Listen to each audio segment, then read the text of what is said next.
எழுத விரும்பலைன்னா அது டைகிராஃபியான்னு சொல்லக்கூடியது. இதை குணப்படுத்தலைன்னா அவங்க நிறைய எழுதுறதுக்கே அவங்களுக்கு பிடிக்காது. அதே மாதிரி படிக்க பிடிக்காது, அது டிஸ்லெக்சியாங்கிற ஒரு கேட்டகரி.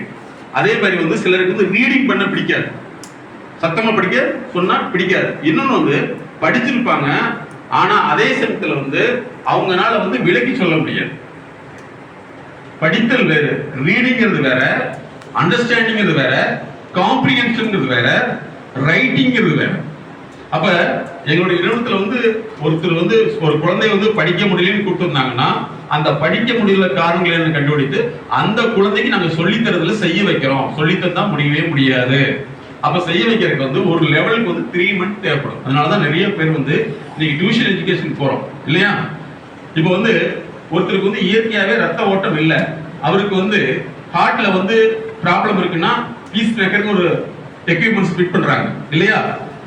சாப்பிட முடியல அப்படின்னா, அல்லது உடம்புக்கு சரியான நீராகங்கள் போக முடியும்னா ஐவின்னு சொல்லக்கூடிய நரம்பு வழியாக நீரேற்றம் பண்றாங்க இல்லையா. இப்படி பண்றது ஆரோக்கியமா இல்ல இயற்கையா இருக்கிறது ஆரோக்கியமா? இயற்கையா இருக்கணுமா இப்படி செய்யணுமா? சரி, இதே மாதிரிதான் படிப்புங்கிறது இயற்கையா வர்றதுக்குண்டான காரணங்களை கண்டுபிடித்து மாத்துறது கரெக்டே தவிர அவங்களுக்கு டியூஷன் டுட்டோரியல் சொல்லி கொடுக்குறப்ப அவங்களுடைய இயற்கை ஆற்றல் கெட்டுவிடும். அதனாலதான் இன்னைக்கு டியூஷன் எஜுகேஷனுங்கிறது பல லட்சம் கோடி ரூபாயான ப்ராஃபிட்டா மாறிடுச்சு. இன்னைக்கு எல்கேஜி நீங்க டியூஷன் போனா தான் படிக்க முடியும். அதனாலதான் நாங்க என்ன கண்டுபிடிச்சோம்னா, நான் ரீயூசபிள் எஜுகேஷன். நீங்க யூஸ் பண்ற எஜுகேஷன், நீங்க 10th படிச்சாலும் +2 படிச்சாலும் அந்த படிப்பை வச்சு இன்னொரு படிக்க முடியாது, அங்கேயும் டியூஷன் போய் தான் ஆகணும் இல்லையா. இன்னைக்கு ராக்கெட் திரும்ப யூஸ் பண்ணக்கூடிய ராக்கெட் வந்துருச்சு, ஆனா படிப்பு திரும்ப யூஸ் பண்ண முடியாது. என்னன்னா நீங்க ஐஏஎஸ் ஐபிஎஸ் எல்லாம் 6வது இருந்து 10வது வரைக்கும் உள்ள சப்ஜெக்ட் தான் கேள்வியா கேட்கறாங்க. ஆனா அதுக்கு 4 வருஷம் 5 வருஷம் டியூஷன் போறாங்க. தெரியுமா தெரியாதா உங்களுக்கு? 5 வருஷம் 6 வருஷம் டியூஷன் போறாங்க. இதுல என்ன கொடுமைனா, படித்தவர்கள் சொல்லக்கூடிய படித்தவர்களுடைய பெற்றோர்களும் அங்க டியூஷனுக்கு தான் அனுப்புறாங்க. அதுல பாத்தீங்கன்னா 3 வருஷம் படிக்கிறாங்க.